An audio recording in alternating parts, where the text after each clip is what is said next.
Good morning, ladies and gentlemen. Welcome to Chapter 6 of our Problems in International Politics lectures. Last week, in our chapter dealing with NATO's troubles, we listened first to Trump, criticizing the European allies. According to Trump, they do not pay their fair share of defense spending. And we listened to Macron, going as far as considering NATO to be brain dead. Ladies and gentlemen, here they are again. First Trump and then Macron. We're getting along from the standpoint of fairness, and I want it to be fair. We want to help Europe, but it has to be fair. Right now, the burden sharing has been largely on the United States, as the president will say, and he understands it. And he understands that the United States can only do so much in fairness to the United States. So we're rebuilding our military. We just had approved $716 billion. The year before that, we had $700 billion. So we're almost completely rebuilding our military with the latest and the greatest. And we want to absolutely be there. We want to help. We want to be a part of it. But different countries have to also help. That's only fair. And I think the president, we've already discussed this, and the president and I very much agree on that. I do agree. I think we work very closely together in Syria. President Trump reminded you what happened the 13th of April this year. We worked very closely together to make a superb operation against chemical weapons used there. And we work very closely together in Middle East, in Africa, and so on. But it's unfair to have the European security today being assured just by the United States, and we need a much better burden sharing. That's why I do believe that we need more European capacities, more European defense in order to take this part of the burden. When President Trump has to protect or to defend one of the states of the United States, he doesn't ask France or Germany or another government of Europe to finance it. That's why I do believe that we need more investment. It's exactly what we do in France. It's the first increase in terms of budget for defense for the coming years. We will reach the 2%. But that's why I do believe that we need more European defense in this framework. We need more European defense. This is what Macron said. And this eagerness, this proclaimed desire to build the European defense, ladies and gentlemen, sets the stage for today's topic. Europe as an actor on the world political stage. Since Macron emphasizes the necessity of a European defense, doesn't this prove that Europe does not have yet such a defense? Doesn't this prove that to some extent Europe does not play the role which in the political domain, in the strategic domain, in the military domain, which its economic resources should or could enable it to play? To put it differently, is Europe an international actor worth this name or not? What is Europe's role on the international scene? This is the question I would like to tackle today. How can we analyze the role Europe is playing on the international scene? How can we analyze it somehow rigorously?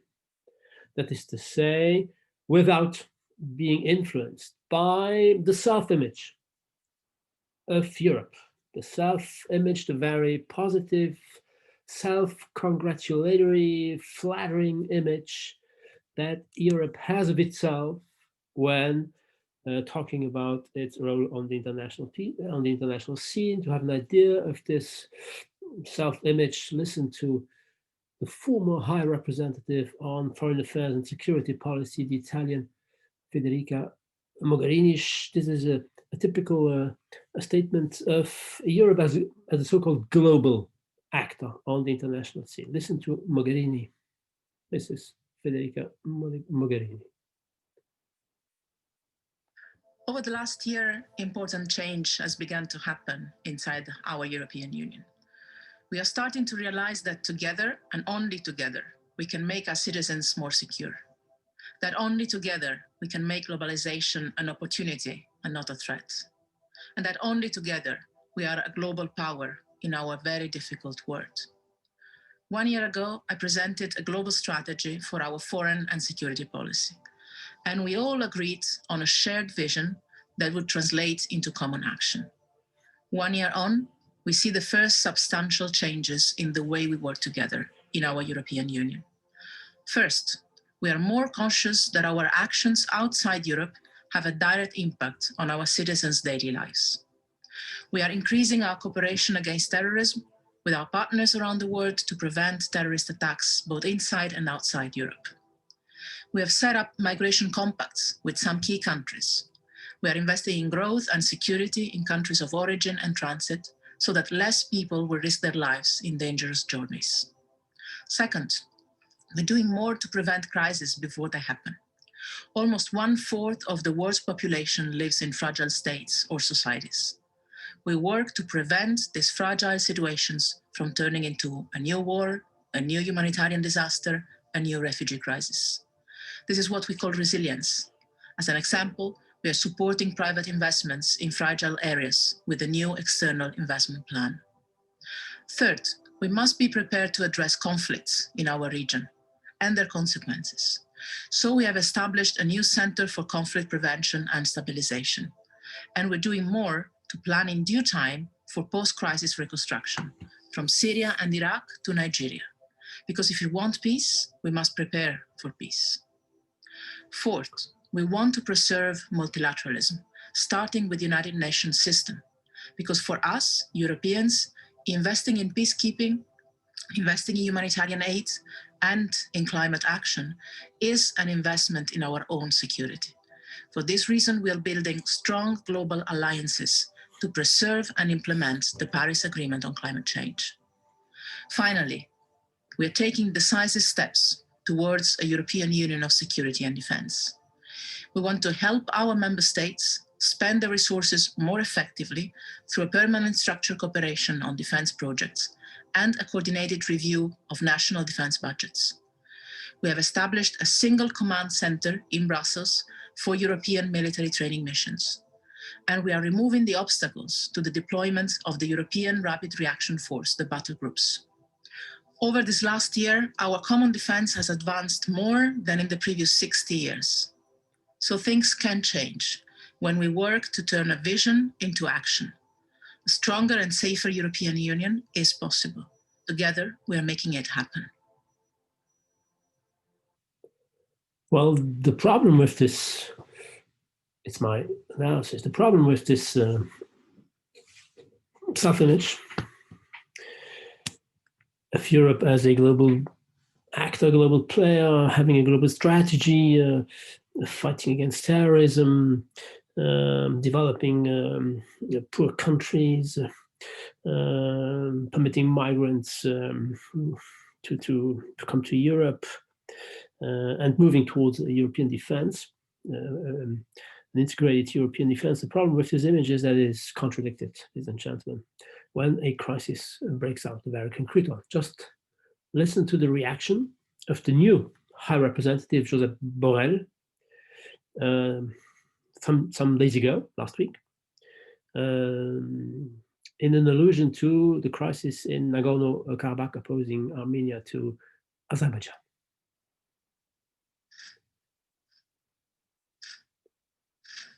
We have seen extremely worrying reports of a surge in attack on populated areas, which is taking a deadly toll on civilians.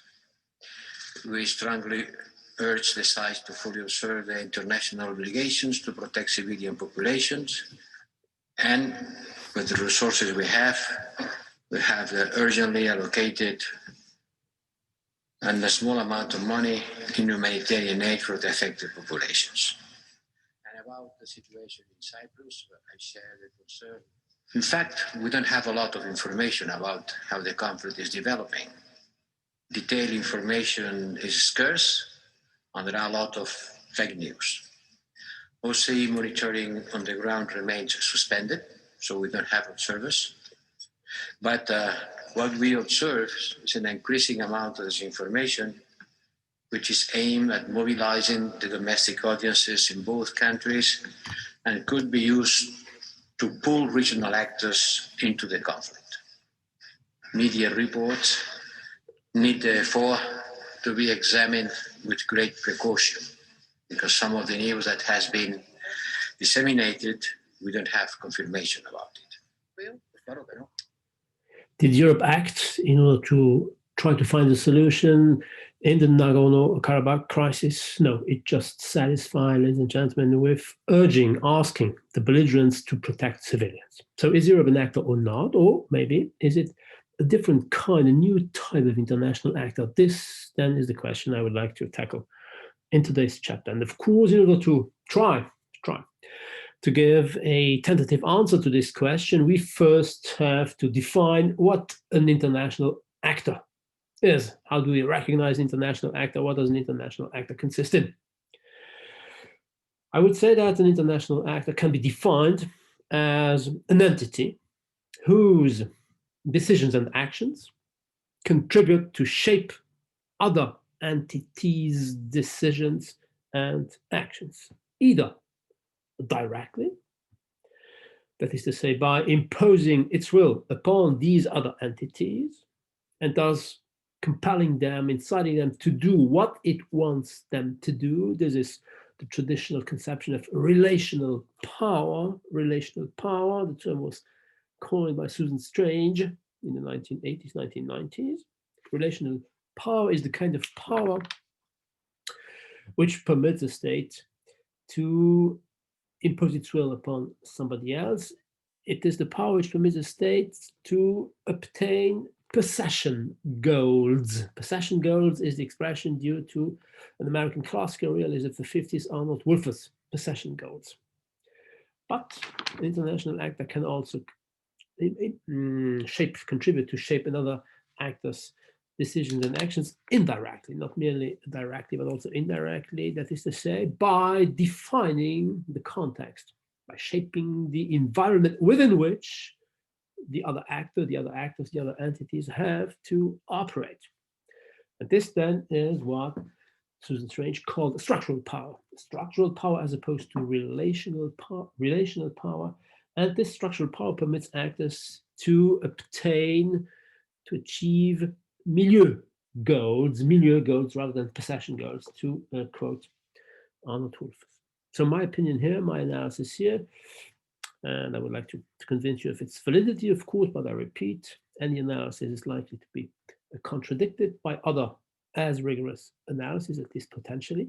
So my analysis here consists in saying that regarding the first dimension, that is to say, the relational power, the capacity of Europe to impose its will, to obtain possession goals. Regarding this first dimension, Europe, the European Union, is not a classical actor. It is not a classical actor because it is not a single, unitary entity on the international scene, able to pursue a kind of European, that is to say, supranational interest, different from and superior to the national interests of the different member states. And regarding the second dimension, the structural power, we'll come back to this, of course, because in the case of Europe, it's called normative power. The structural power of Europe, permitting it to achieve milieu goals, Europe at best is a secondary actor. That is to say, the normative influence that it exerts is very, very limited. So let's begin this analysis with Europe as a classical actor, and my thesis consists in saying that Europe is not a classical power on the international scene worth this name, because it is not a unified actor.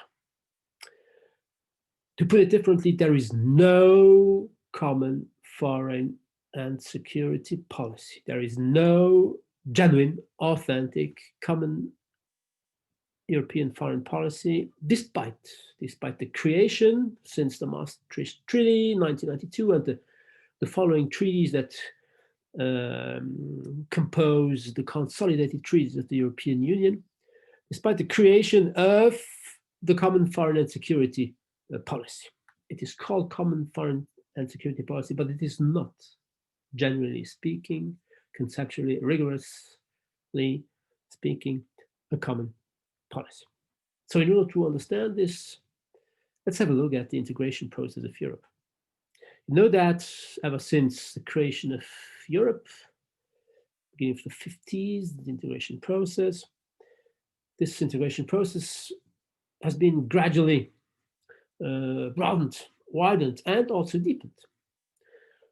That is to say, in more and more domains, states do accept to give up more and more parts of their sovereignty, of their sovereign authority. They give them up and they give them to the supranational European Commission in Brussels, composed by 27 members, one member per member state. There are 7 member states today since Great Britain's Brexit. This commission is headed, you know, that by the German Ursula von der Leyen, succeeding to Jean-Paul Juncker, the former Prime Minister of Luxembourg. So various domains were integrated. The first one was the coal and steel, of course, with the high authority. It was also the first European community, the European Steel and Coal Community in 1951, 1952. Then the European Atomic Energy Community, then the European Economic Community itself, Treaty of Rome, 1957, 1958. So the coal and steel industries were integrated. Then the transport policies, then the agricultural policies with the common agricultural policy, both one of the most successful integrated policy, but also one which is pretty often criticized, first and foremost in France.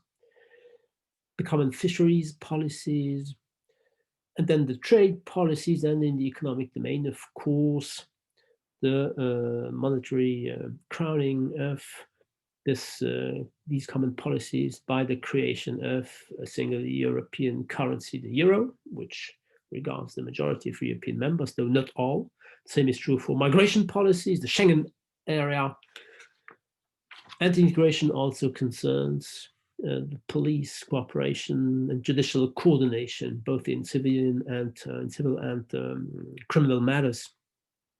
So there is an obvious, unquestionable integration process, but some domains have not been put together. In some domains, there is no pooled, this is the expression, there is no pooled sovereignty. That is to say, these domains are still under the authority of the different national governments acting and deciding alone. They decide sovereignly. This is the case for fiscal policies, and this is the reason why some European member states, Luxembourg notably, is a fiscal haven where some kind of money laundering is suspected to taking place anyway. And this is the point we are interested in here. There is no integration in the domain of foreign policy and in the domain of defense or security policy. There is no integrated common foreign and security policy. That is to say, the common foreign security policy is not decided and implemented by the European Commission, by the supranational European Commission. Which amounts to saying that foreign policy decisions and actions and security policy decisions and actions are still based on intergovernmental decision making. That is to say, unanimity is required when European states want to undertake a common action. There is unanimity among the 27 members.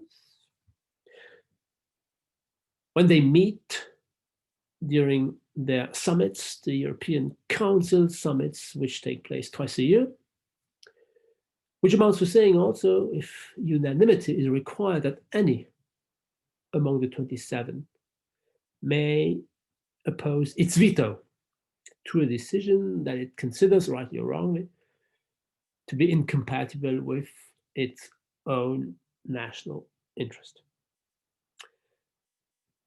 To prove this, let's have a look, ladies and gentlemen, at the treaties and those articles that directly regard foreign policy and security policy. So document number 3 in the file that you can find on Moodle, Article 21. What does Article 21 say? I quote, "The European Council shall identify the strategic interests and objectives of the Union." The European Council, not the European Commission, but the European Council. The European Council, ladies and gentlemen, is composed by the representatives of the 27 members, that is to say, the 27 foreign secretaries, ministers of foreign affairs. So it's different from the European Commission. The European Commission is composed by 27 members, and these 27 members, though appointed by the 27 member states, the governments of the 27 member states are supposed to embody Europe and not the nation or the government which appointed them. Things are different with the European Council, where the different 27 member states meet as such, and the different ministers, when they talk to each other in the domain of foreign and security affairs, do represent, are the spokespersons of their national government. The European Council, and this is a second point, is headed every 6 months by a different Minister of Foreign Affairs. Every 6 months, a new head of the European Council is appointed. Although recently a full-time president of the European Council was instituted in order to try to introduce a kind of continuity, a kind of coherence, a kind of unity over time. Nowadays, president of the European Council is the former Belgian Prime Minister Charles Michel, who succeeded Donald Tusk, who came from Poland. If we agree in saying that foreign policy, in order to be somehow efficient, needs continuity over time, then the fact that every 6 months a new leader, a new minister is at the head of the European Council, then we can hardly come to the conclusion that continuity is guaranteed in the domain of foreign affairs. There is no single statesman, politician embodying the European Union on the international scene. And therefore, things are not that different, I'm afraid. Things are not that different from what was the case in the 70s and the 80s, when there was no common foreign and security policy in the Maastricht Treaty meaning of this term yet. There was no such common policy yet. The then efforts to try to find a common European foreign policy was called European political cooperation. That's the name it was called.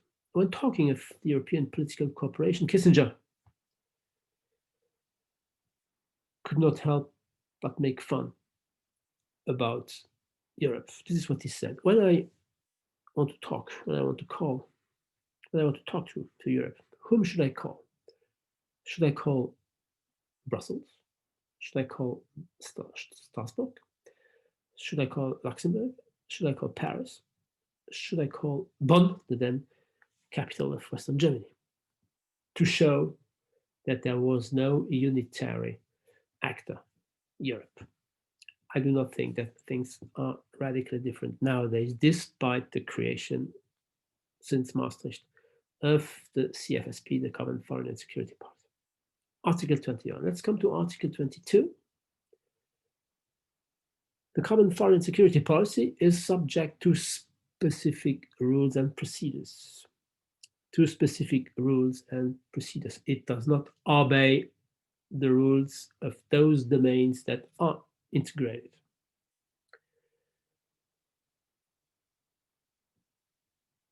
It shall be defined, this common foreign and security policy, it shall be defined and implemented by the European Council and by the European Council acting unanimously. how can there be a common policy if there must be unanimity? Very difficult to obtain an agreement among 27 members.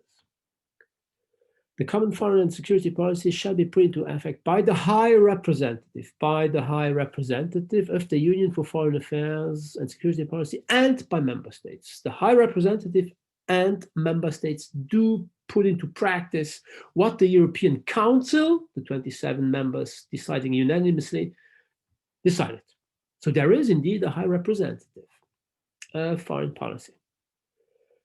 Nowadays, it's Joseph Borrell. We listened to him some minutes ago. He was preceded by Federica Mogherini. We also heard her presentation of Europe as a global player. She herself had been preceded by the British Catherine Ashton.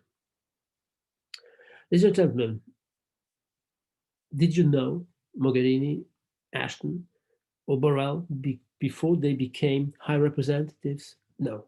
What is the conclusion that we can draw, that I feel free to draw? Well, they were chosen, ladies and gentlemen, exactly because they were not politically important people.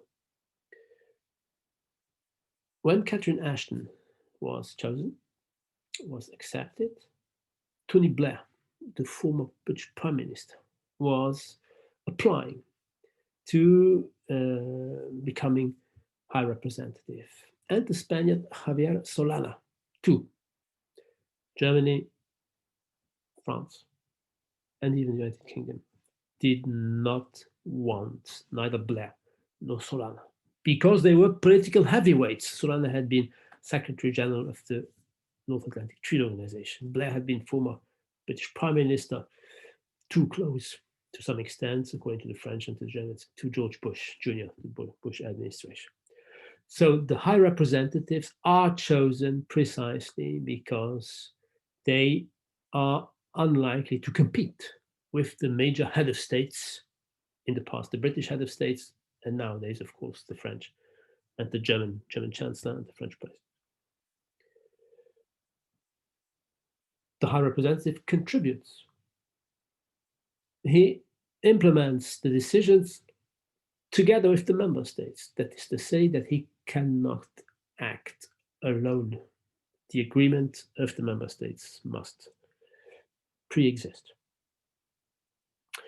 Article 23, the High Representative of the Union, etc., shall contribute through his proposals to the development of the common foreign and security policy and shall ensure implementation of the decisions adopted by the Council. So I feel free to some extent to compare the High Representative to the Secretary General of the United Nations Organization. The High Representative is the mere spokesperson of those decisions that are adopted by the 27 members, just as the Secretary General is the spokesperson of those resolutions adopted by the permanent members of the Security Council, because these resolutions are binding, which is not the case of the resolutions adopted by the Assembly General. This comparison permits us to understand that, to some extent, the High Representative is superfluous when the member states agree. He is powerless when they disagree. And he is paralyzed when the 27 members agree in bypassing him. He's not an independent actor. Article 42. Article 42 of the Maastricht Treaty, the consolidated treaties, alludes to the specific common defense organization planned by the European Union. Listen to Article 42. The common security and defense policy, defense, no longer security, but defense, that is to say very concretely military capacities. The common security and defense policy shall be an integral part of the common foreign and security policy. Shall provide the Union with an operational capacity, drawing on civilian and military assets. The Union may use them, may. There is no obligation, but it may use them Our missions outside the Union for peacekeeping, conflict prevention, and strengthening international security in accordance with the UN Charter, always. That's classical and logical. The performance of these tasks, here start the important point of this Article 42. The performance of these tasks shall be undertaken using capabilities provided by the member states. Using capabilities provided by the member states.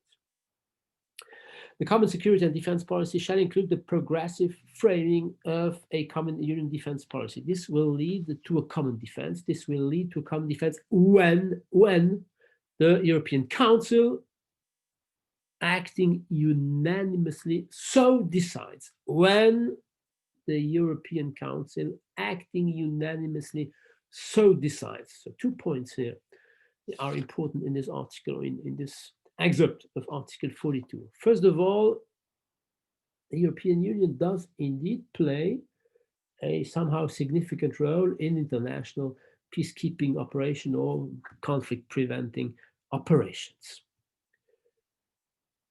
It did this in Yugoslavia, it did this former Yugoslavia, it did this in Africa and Congo, etc. These capabilities, these interventions, these contributions to peacekeeping operations, however, are possible thanks, I quote, to the capabilities provided by the member states. Provided by the member states. It was the European Rapid Reaction Force, European Rapid Reaction Force first, and nowadays the European Union battle groups. But this force and these groups do not form a kind of European common standing army. There is no proper common European task force. The various members do contribute by providing the troops that formed the European Reaction Force, Rapid Reaction Force, and nowadays the European Union battle groups. So there is no European army. And the second point, there will be a common defense when, that is to say, in the future, the European Council decides to establish one unanimously. In other words, this is conditional on the agreement of the 27 members, and up to now, this has not been the case yet. Article 43, last but not least, very complementary, of course, to Article 42. This Article 43 reminds us the promising of the Atlantic Alliance when it comes to the defense of Europe itself, not to peacekeeping operations overseas, etc., or even in the Balkans.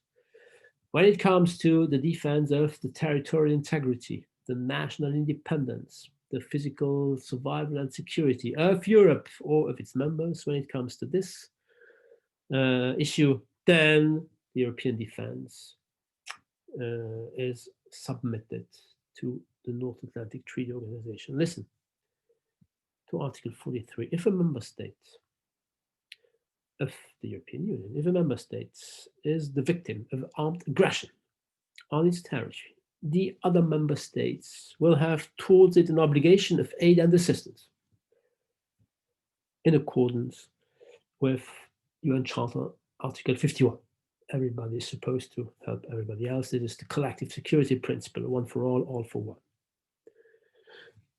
Here's the important point: commitments and cooperation in this area when it comes to the physical defense of the national independence, integrity, territorial integrity of the different member states. Commitments in this area shall be consistent with the commitments under the North Atlantic Treaty Organization, which, for those states who are members of it, remains the foundation of their collective defense and the forum for its implementation. In other words, for those European states that are at once members of the European Union and members of NATO, 23 out of 27, for these 23 states, the European Union prospective common defense will remain submitted to the North Atlantic Treaty Organization.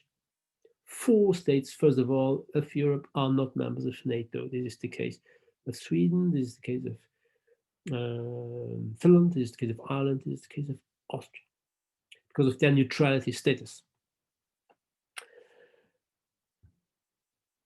The others are members both of NATO and of the European Union. But regarding their own defense and no longer peacekeeping or conflict preventing operations somewhere in the world, for the very concrete survival of these member states, it is NATO, the North Atlantic Treaty Organization, which is relevant, not the not yet existing common defense, and not even a potentially future existing European common defense. Because of the neutrality states of some members, because, of course, of the divisions among European states, we'll come back to this, regarding the relation between Europe or the European Union and the North Atlantic Treaty Organization, and of course also because of America not being eager to see the emergence of a European defense independent from the North Atlantic Treaty Organization. Trump's arrogance in this domain is not that different. It is different in tone, but it is not at all different in substance. From past US presidents, no American president wants Europe to have its own common defense independent from the existing North Atlantic Treaty Organization. So, ladies and gentlemen, there is no genuine, authentic, common foreign and security policy in Europe, despite this common foreign and security policy exists nominally in the consolidated treaties of the European Union. How can we explain then this absence, ladies and gentlemen? This absence is somehow surprising. It is surprising when you think of the ultimate objective pursued by the founding fathers after World War II, the founding fathers of the European integration or the European unification. What they wanted to do, what they wanted to create was a politically unified Europe. Listen to Robert Schuman, document number 4, a file that you can find on Moodle, in his speech of 1950. This is what he said: Europe, that is to say, unified Europe, will not be made all at once, will not be made all at once, or according to a single plan. It will be built through concrete achievements that first create a de facto solidarity. This is the famous Monnet method, to use the French expression. The Monnet method, Jean Monnet, had the idea of first creating a de facto solidarity in non-political, that is to say, in economic, in functional domains, because, of course, the then context immediately after World War II, it was difficult to persuade, to convince the majority of the French population, but to some extent also the majority of the German population, that the Germans and the French could overcome 3 generations of hatred and of rivalries and of wars. So in order for unity to be able to have a chance to progress, it should start indirectly. This was the Monnet method, which was politically accepted by Schuman, and Schuman had the power, being a minister in the French government, had the political authority to engage France, which was not the case of Monnet. Therefore, there was a kind of division of labor between Monnet and Schuman. Don't forget that beyond Monnet and Schuman, other European statesmen played a very important role in the creation of Europe: the German Konrad Adenauer, the Italian Alcide de Gasperi, the Belgian Henry Spark, the Dutch Sigurd Mansholt, and the Luxembourgian Joseph Bech. They all were Christian Democrats.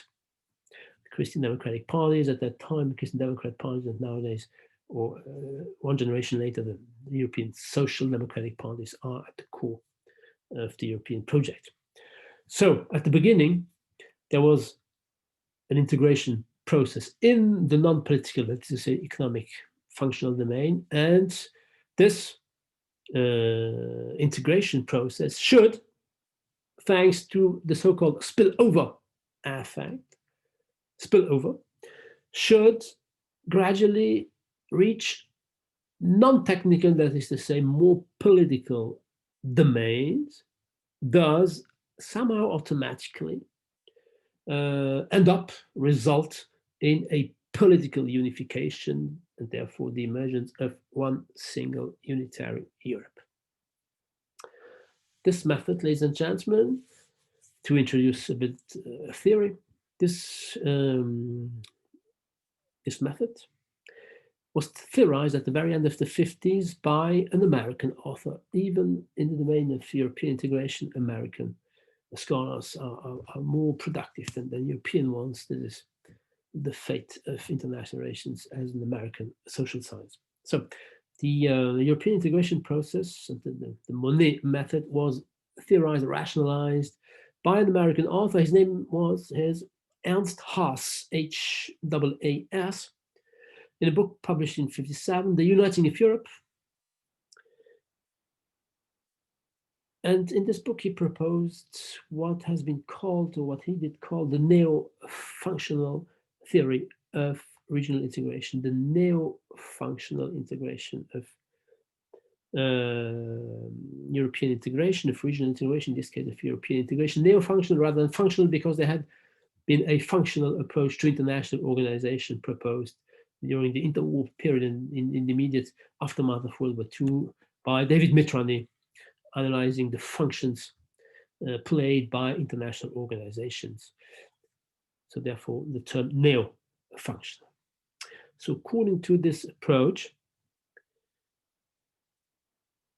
the creation of an integration process in technical, functional, non-political domains, the creation of an integration process in these domains will create a kind of, will provoke strong incentives to integrate other sectors, other domains, and gradually then the political domain will be integrated, that is to say, will be unified too.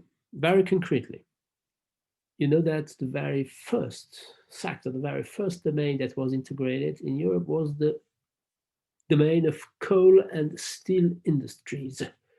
As early as 1951, this treaty was signed, and a high authority, prefiguring the commission that was created in 1957, high authority was established. The aim of this high authority was to take the decisions permitting the concrete integration of the European, and notably the French and the German, steel and coal industries.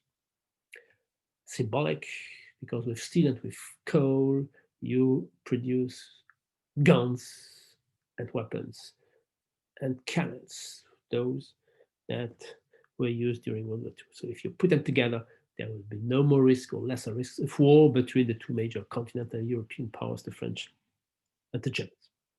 So the high authority took decisions in order to further to promote, to permit this integration to occur. But of course, the high authority came very quickly to the conclusion that in order for this integration to be successful, to be efficient, integrations of other sectors were necessary too. For instance, in the domain of transport. In order to transport efficiently the raw materials and the goods produced by the steel and coal industry, you have to have a common transport policy. So they asked, this authority asked for the creation of a new integrated sector with a new authority. And this authority, etc., took also decisions independently, because the high authority is, as somehow its name indicates, high authority independent from the member states, from the member governments. So gradually then these different high authorities would become independent from the governments. And even more important, the different economic and social actors, the firms, the workers, the trade unions, the associations of employers. Gradually, these social and economic actors were accustomed to negotiate no longer with national governments, but with the different authorities in the already integrated domains. Why? Because, logically, the economic actors understood that the most important decisions were no longer taken at the national levels of the different member states, but at the supranational level of the high authority, which became the Commission. Very concrete, ladies and gentlemen, this is what nowadays lobbying pressure groups do in Brussels in order to somehow influence their decisions and somehow also to bypass national government. In other words, these economic actors would gradually, this is the theory of Ernst Haas, would gradually shift, transfer their loyalties, their allegiances to these supranational authorities, commissions, and no longer to the government. Because the functions of managing these sectors, these functions belonged to the Commission or the commissions and not to the national governments. To put it differently, gradually, the national governments would no longer be useful since they did no more fulfill the functions that they were fulfilling in the past, given the importance of the new commission. So there was a shift, a transfer of allegiance, of loyalties from the national governments to the supranational commission. And thus, very gradually, the different governments, and to some extent the different nation states, would become obsolescent and even obsolete. And thus, a supranational entity would emerge, and ultimately, eventually, it would also unite politically. The political unification, given the obsolescence of the national governments, the gradual obsolescence of the national governments, which no longer exert important functions, the political unification would be the inevitable automatic crowding side effect of the various different cumulative integration processes in the non-political domain. This is then the new functional approach put forward by Ernst Haas in 1957, and it pretty perfectly corresponded to the then prevailing optimism and to the then prevailing reality. First, the European Steel and Coal and Steel Community was created in 1951, then the European Atomic Energy Community, and then the EEC, the European Economic Community, the first name of today's European Union. So during roughly 15 years, from the beginning of the 50s to the mid of the 60s, this integration, neo-function integration theory corresponded pretty perfectly to the then prevailing reality. But things changed in the mid of the 60s when de Gaulle decided that the unification process should not be automatic at all. He did not want to go on integrating new sectors. He refused Great Britain to become a member. And so what did he do? He practiced his so-called empty chair policy. He refused to attend the European summits in order to obtain satisfaction, notably in order to save the French agriculture. This empty chair policy was solved. The crisis, was solved thanks to the Luxembourg Compromise in 1966. France obtained satisfaction regarding its agriculture. But regarding the integration process, this crisis convinced Ernst Haas that he actually was wrong, and he published a book 10 years after the first one in 1967, a new book called The Obsolescence of Regional Integration Theory. So he acknowledged that to some extent he had been wrong when being so optimistic regarding the automatic arrival of the political unification as a necessary consequence of the economic integration. And you can believe me, scholars in general, international relations scholars more particularly in the domain that I know, scholars who acknowledge that they were wrong are pretty rare. The majority of scholars is convinced to be right, whatever they say, and all the more so when they changed their opinion over time. Anyway, Ernst Haas abandoned his original integration theory, his neo-functional approach of regional integration theory. By doing so, he exaggerated. Of course, his pessimism was as exaggerated as his optimism had been exaggerated 10 years earlier. Why? Because the spillover, the functional spillover, restarted a little bit later with, notably, the monetary union and the currency, and the geographical spillover also started again. Great Britain was admitted a bit later, and you know that nowadays 27 members compared to the 6 founding members, 27, 28 when the UK was still a member, 27 nowadays since the Brexit. So the geographical spillover is a reality, just as the functional spillover.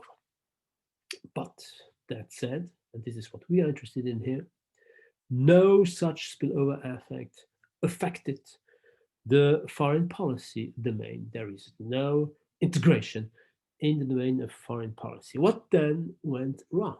Or to remain more neutral, of course, how can we explain this absence? Or how has this absence of integration in the domain of foreign policy, how has it been explained by the different theories claiming to account for the European integration and or unification process? How can we explain that the European states to refuse to pool their sovereignty together? How can we explain that in the domain of foreign affairs, when talking to foreign governments, when trying to find solutions to crises breaking out somewhere in the world, how can we explain that Europeans are unable to act in common, to decide to act in common? Ladies and gentlemen, 2 major explanations were put forward. 2 major explanations proposed by the 2 alternative general theoretical frameworks of regional integration in general and the European integration in particular. These 2 alternative to the neo-functional approach, of course. These 2 alternative approaches are called the classical intergovernmental approach, and the liberal intergovernmental approach. The 2 are called intergovernmental. Why? Because they emphasize both the primacy of national governments in the domain of European integration and all the more so European unification. The national governments, when they meet in intergovernmental meetings, summits, these governments are more important than the Commission. The European Commission, which is the core actor of Ernst Haas's neo-functional approach, the European Commission for these 2 intergovernmental approaches is a secondary actor, or should we say, it is efficient as long as the different members agree that it should have an important role. In other words, the European process here is managed, the European integration and unification process is controlled by the national governments, which amounts to saying that there is no automatic unification, political unification, following the economic integration. So the 2 agree upon emphasizing the primacy of the national governments and their intergovernmental negotiations. But there is a difference between the 2, therefore the first is called classical and the second is called liberal. In the first classical intergovernmental approach, proposed notably by Stanley Hoffman in an article, there's no book, in an article, either alone or together with Keohane, anyway. Remember the name of Stanley Hoffman, please. In this classical intergovernmental theory or framework or approach proposed by Stanley Hoffman, the national governments are those who meet during the European summits, those who are represented in the European councils. I mentioned when I quoted the treaties, the consolidated treaties. The national governments are unitary actors, rational actors, acting on behalf of what? Of the national interest of their states, the national interest in general. That is to say, depending on the general power configuration and not merely the national interest within Europe. In other words, the classical intergovernmental approach applies to the European integration process the classical realist hypothesis of states first being personified by their stateswomen, and acting on behalf of their egoistically defined national interests. This national interest depends on the state's role, place, and rank on the general global international scene, and not merely on what they are looking for within Europe. Okay? This unitary statesman is independent from the domestic society. Remember that for realists, the domestic society, the domestic regime is not a variable that has to be taken into account if we want to understand how and why a state decides and acts on the international scene. Okay? In the liberal intergovernmental approach, the state, and more specifically the government, precisely is dependent on the civil domestic groups. This intergovernmental approach is put forward by Andrew Moravcsik in his book, The Choice for Europe, Andrew Moravcsik, where he was interested in analyzing the European integration process from Messina to Maastricht, from the 50s to the beginning of the 90s. So according to Moravcsik, who proposed a liberal theory of international politics inspired by his book on Europe, it was his PhD dissertation actually. According to Moravcsik, European national governments, the French, the German, the Austrian, the Italian, the Polish, the Hungarian, etc., national governments are not unitary actors. They are dependent on their citizens, on the societal groups that elected them. And so when they meet during the European councils, but also generally in the G7, G20 meetings on the world political stage, these governments do not pursue the national interest because there is no such thing as national interest. They pursue the different societal interests that the private groups manage to convince them to pursue. In other words, the national governments are merely the representatives, the transition belts on the international scene or on the European scene of those societal interests, of those interests of societal singular private groups, of these interests that these groups were able to impose upon them, that these groups were able to pressure in order for the governments to pursue their specific private singular societal interests. Here then, the most important actors are the individuals, but they act on the international scene via their government, upon which they exert a pressure. Please promote and defend my specific private, my group interest. So if then we apply, ladies and gentlemen, this analysis to the European common or absence of common foreign and security policy, we can explain why there is no such genuine, authentic common foreign and security policy. Let's apply the classical realist intergovernmental approach. According to this approach, I summed it up on document number 5, in document number 5 on the middle file that you can find. According to this classical intergovernmental explanation, there is no common foreign and security policy because there is no single European unitary national interest. There is no European interests, there is no European supranational interest above the different national interests egoistically defined of the different member states. Concretely, and you know that France, rightly or wrongly, is still nostalgic of its period as major power. So it is impossible for France not to play a role in the different parts of the world where it considers that it should play a role in Africa, in its African backyard, of course, précaré, but also in the different crises that break out where France sent its troops, Iraq, Syria, Libya, Afghanistan, etc., etc. So France will never abandon this French national interest. It will never abandon this egoistically defined national interest in favor of a common European foreign policy.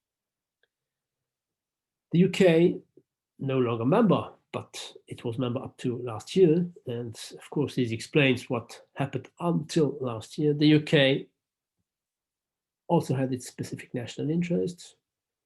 It strongly emphasized what it called its special relationship with the US.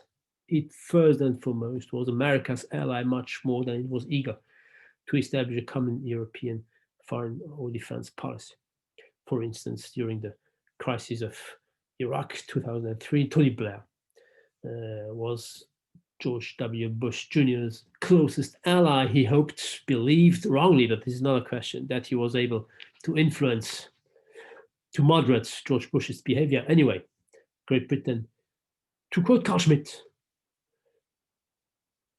was and is no longer, because it's no longer member, but it was of Europe, but not in Europe. It was of Europe regarding its culture, regarding its civilization, but it was not in Europe regarding, I would say, the sincerity of its being a member of the European community. France is, and Great Britain was, proud of its being a permanent member of the UN Security Council. If France, and in the past UK, were genuinely Europeans, if they were genuinely in favor of European unitary act, they would ask for a permanent membership of the European Union, replacing the British and nowadays the French permanent seat at the UN Security Council. Will France do that? I am sure it will not. France and the UK, when it was a member, France is, and the UK was, still is, but is no longer a member, a nuclear power. Do you imagine the French share their nuclear military power with the Germans? I don't think so. Germany itself, of course, has very significant economic resources that could enable it to play a more significant role on the international scene. And this is what realists are expecting for 3 decades now. After the end of the Cold War, we saw this when talking about NATO. The realists, real American realists, expected Germany to dominate Europe and or to play an active role independent from Europe. But this is not the case. Germany is tempted to do so, but of course, because of its past, it is very hesitating in enhancing its role on the international scene. And up to now, I would say that Germany adopted a very low profile on international stage. Smaller members have different interests too. The ones that have a neutrality status, Austria, Ireland, Sweden, Finland, and European Central European states, Poland, Czechs, Slovakia, the Hungarians, etc. Well, they rely much more on the US, rightly or wrongly, than on the European defense. So they would not be that happy with Europe. They will suspect of being dominated to some extent by the Franco-German couple, but above all by the French. So to sum up this realist explanation, this classical realist intergovernmental explanation, since there is no single unitary European interests beyond the different national interests of the different member states, there can be no common foreign and security policy. And if we apply Moravcik's liberal intergovernmental explanation, then there is no such common foreign and security policy, because there is no pressure exerted by private groups upon governments to adopt such a common policy. There are no societal groups, not even military firms, economic firms that produce weapons, aircraft, etc. There are no such groups who have an interest in pressuring the national governments to adopt a more common policy. Why? Because these groups and average citizens in general, ladies and gentlemen, are somehow indifferent to foreign policy in general, and therefore to what Europe might be doing on the international scene more particularly. So they do not pressure the government in order to compel them, the governments, the national governments, to compel them, to force them to adopt a common policy, as they did 30 years ago, 30 or 20 years ago, in the domain of economic integration and in the domain of the monetary integration, culminating in the creation of the euro, the common European currency. The economic firms had an interest in this single currency because of the rising profits that they rightly so expected. But we all, average European citizens, had an interest because such a single currency, of course, facilitates our everyday life. For instance, when we're traveling to other European states or when we decide to move and to live in other European states. So these two explanations, of course, the liberal and the classical intergovernmental explanations, are complementary to each other. They are complementary to each other. The various European governments are desirous, are eager to remain independent when deciding what to do on the international scene. They are eager to go on defining egoistically the national interest according to their perception, to their definition of the national interest. And of course, they are all the more likely to go on doing so since there are no pressures trying to influence them in the sense of a more integrated, unified, common foreign policy. So there is no common foreign and security policy. This does not mean that there are no common actions at all of European states or European governments on the international scene. Of course, there are some common actions, but these common actions, ladies and gentlemen, are not common to Europe. They are common to, as usual, the most powerful nations. To illustrate this claim, just remember what happened 5 or 6 years ago when the Ukrainian crisis broke out. When the Ukrainian crisis broke out, Europe did not act. Who acted? The Germans and the French. They launched the initiative of a peace conference together with Putin and the then Ukrainian Prime Minister Poroshenko. Listen to this video, please. The leaders of France and Germany brokered a renewed ceasefire deal to end Ukraine's 10-month conflict with Russia-backed separatists after negotiations continued through the night. The deal came after 17 hours of talks in Minsk involving Russian President Vladimir Putin, French President François Hollande, German Chancellor Angela Merkel, and Ukrainian President Petro Poroshenko. Mr. Putin told reporters the deal calls for a ceasefire starting on Sunday, with each side pulling back heavy weapons. The deal also includes steps to give greater autonomy to the separatist regions in eastern Ukraine. Mr. Putin also said one area of disagreement remained, about the town of Debaltseve, a Ukrainian-held town that has been the site of some of the heaviest fighting in recent weeks. Separatist leaders called on Kiev's forces to surrender and abandon the town, something Ukraine so far has refused to do. On the sensitive issue of the border between Russia and Ukraine, which has become a pipeline for Russian support to the separatists, Mr. Putin said Ukraine would restore control in consultation with the rebels, an apparent concession from Kiev. Despite the ongoing talks, both rebels and government troops reported fighting across eastern Ukraine on Thursday. So Putin, Poroshenko, plus Merkel and Hollande, 2015. No Jean-Claude Juncker, no Donald Tusk, no Catherine Ashton.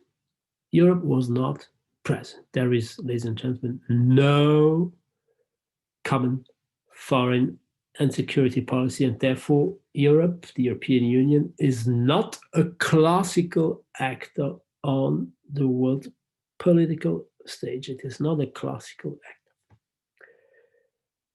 Is Europe maybe a different kind of actor? Does it play a role different from the one that we more or less spontaneously expect of a state on the international scene? This question received a positive answer during the 2 last decades or so within the so-called discipline of European studies, a bit different from international relations, of course, by those who claim that Europe actually is a new kind of power, a normative power. A normative power. The term was coined by Ian Manners, a Swedish scholar, document 6 on Moodle. Ian Manners published an article at the very beginning of the 21st century called Normative Power Europe, Normative Power Europe, a contradiction in terms, question mark, a contradiction in terms. It was a, this article was echoing an article that had been published by Hadley Bull, the most important member of the English school, who had in the 70s published an article, Civilian Power Europe, a contradiction in term, question mark. So let's have a look at this, this idea according to which Europe is a different kind of power, no more a traditional hard power, but a normative power.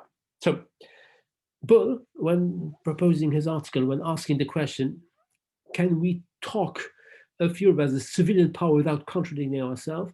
And the Bull referred to a French economist, François Duchesne, who had coined the expression civilian power and had in the 70s and had applied it to Europe.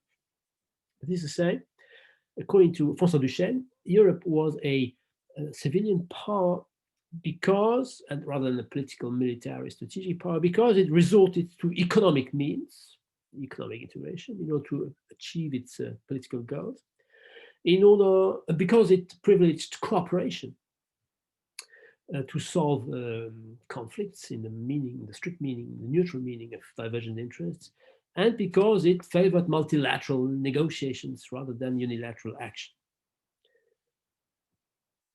The then prevailing context of the 1970s was the context of the transnational approach in the domain of international relations. The transnational approach of Keohane and Nye, claiming that because of the importance of economic issues, power in the meaning of military capacities was no longer useful or was no longer efficient because of the interdependence, transnational relations due to private firms, etc., required new kinds of power and no longer hard power. Therefore, the civilian power, according to Duchesne, was supposed to be efficient.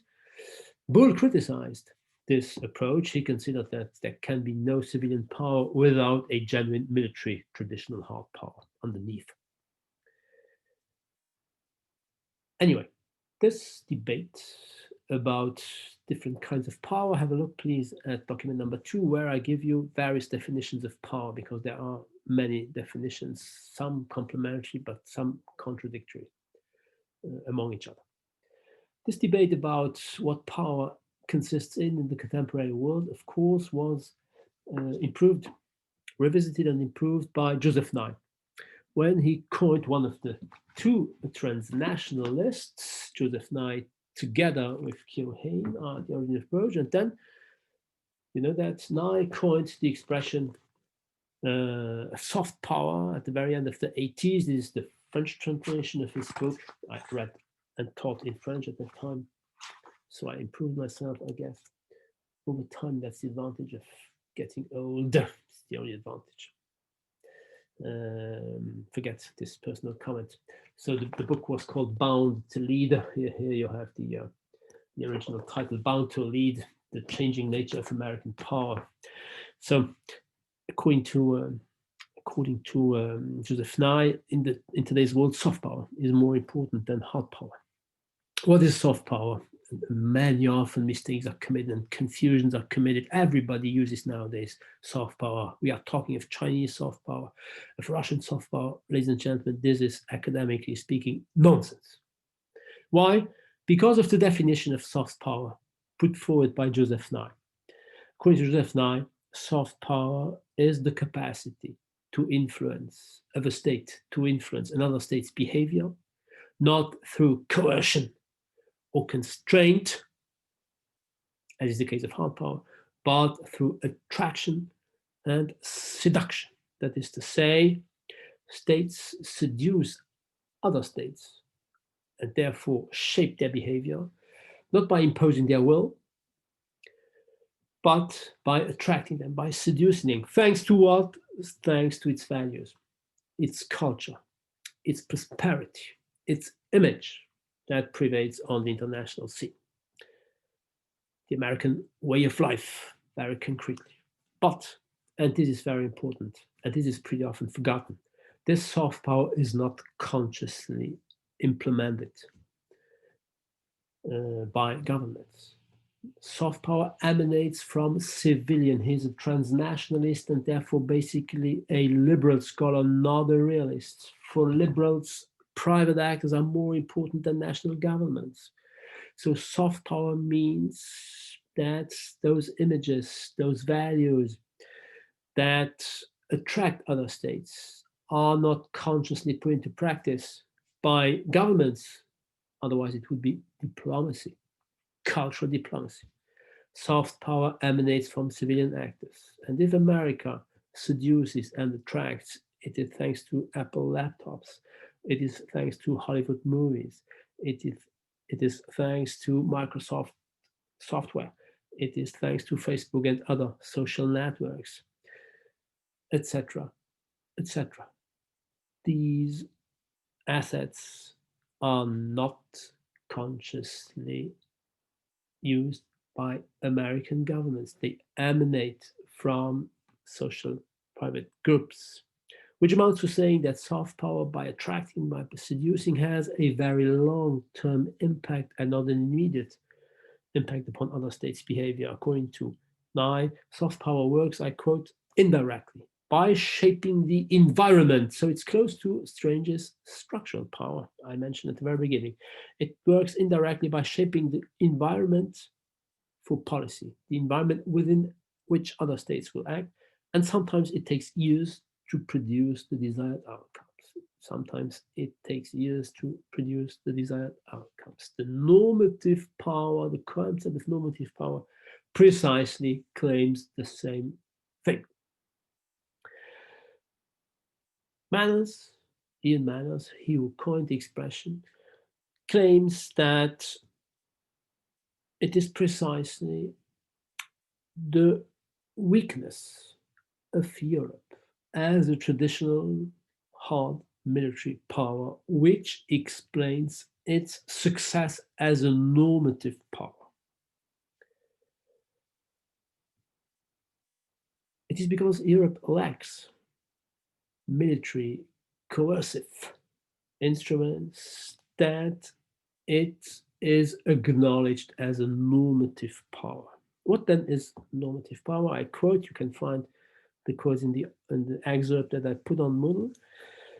Normative power is the ability to define what passes for normal in world politics. Normative power is the capacity, the ability to define what passes for normal, what it is normal to do and what it is no more normal to do. It is the ability to shape conceptions of normal in international relations. And this is the greatest power of all. If you are able to convince other people what it is normal for them to do and what it is not normal for them to do, and therefore what they will no longer be doing, if you are able to do so, to define what is normal, then you shape other people's minds. They do act to some extent because they have internalized your conception of what is normal, and they reject what you reject as what is no longer normal.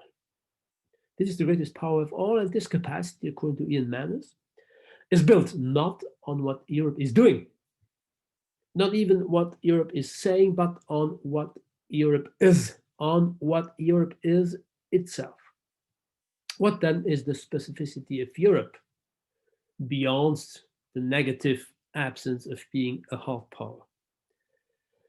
What is the specificity of Europe as a polity, as a political body, which distinguishes from traditional nation states, and all the more so from traditional great or hard powers? According to Manners, this specificity concerns the way European member states treat their own populations and the way they deal with one another. And the practices here are built on what he considers to be the 5 core norms. And these 5 core norms define what is normal on the international scene. The 5 core norms that are institutionalized in the different European treaties are peace, no war among European states; liberty, European citizens are free to do what they want, to believe what they want, to go where they want; democracy, governments are elected by the majority of the populations, and those who lose accept their defeat; the rule of law, there are judges in order to monitor the execution of laws by executive power; and human rights, minorities of whatever kind are respected, though not electing by definition, not belonging to the majority electing, and therefore appointing the government. So 5 core norms: peace, liberty, democracy, the rule of law, and human rights.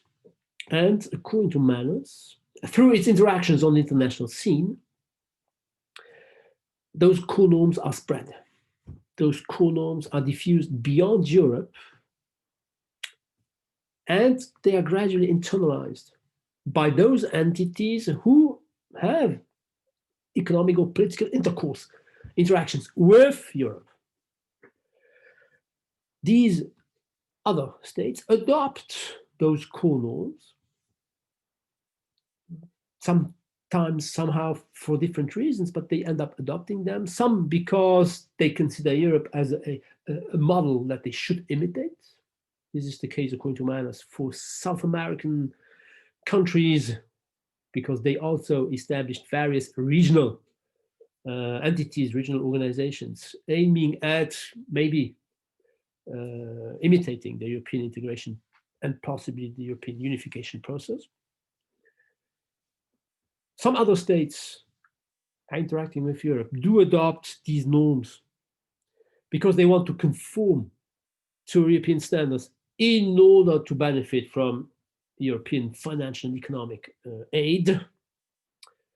And last but not least, third group of states do accept these norms because they cannot but accept them if they want to have access to the huge European market. If you want to sell your goods to Europe, you must respect, your firms must respect the social norms, the environmental norms, the human rights norms that are prevailing in Europe. And it is in the domain of human rights that, according to Ian Manners, the indirect, by definition, the long-term impact of Europe's normative influence or normative power, it is in this domain that Europe is the most important. The European normative power has its most important impact, more precisely in the domain of the death penalty, the abolishment of the death penalty. In his article, he analyzes how this norm, no more death penalty, has been adopted at that time by 109 countries beyond Europe.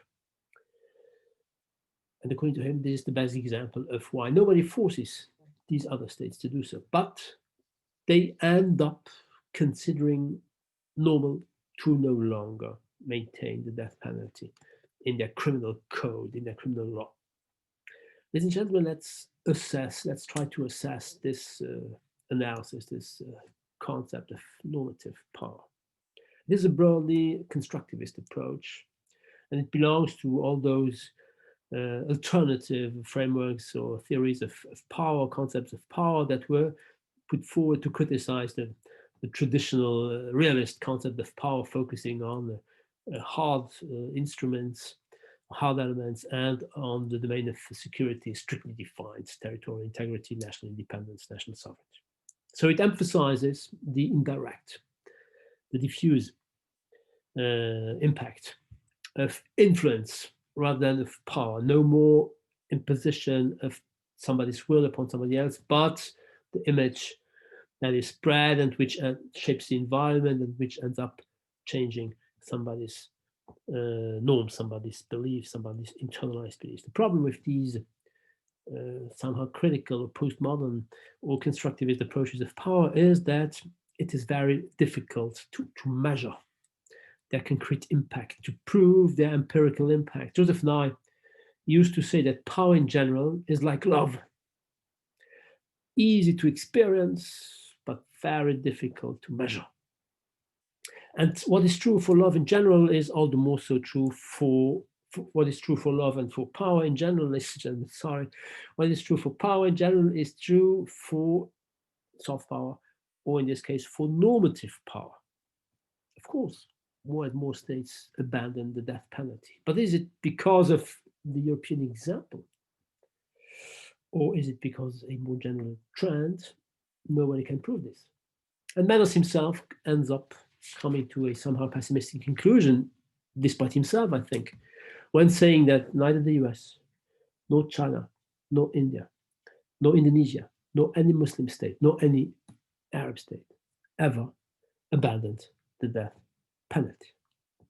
So we have some doubts. I feel free to have some doubts regarding the efficiency of Europe as a normative power.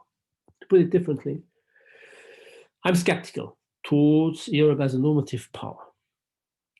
I would say that at best, Europe normative's power influences secondary states. Secondary states. Those who are too weak to resist Europe's values. Those who are too weak to resist Europe's indirect capacity to influence their behavior because they are dependent on their relationships with Europe.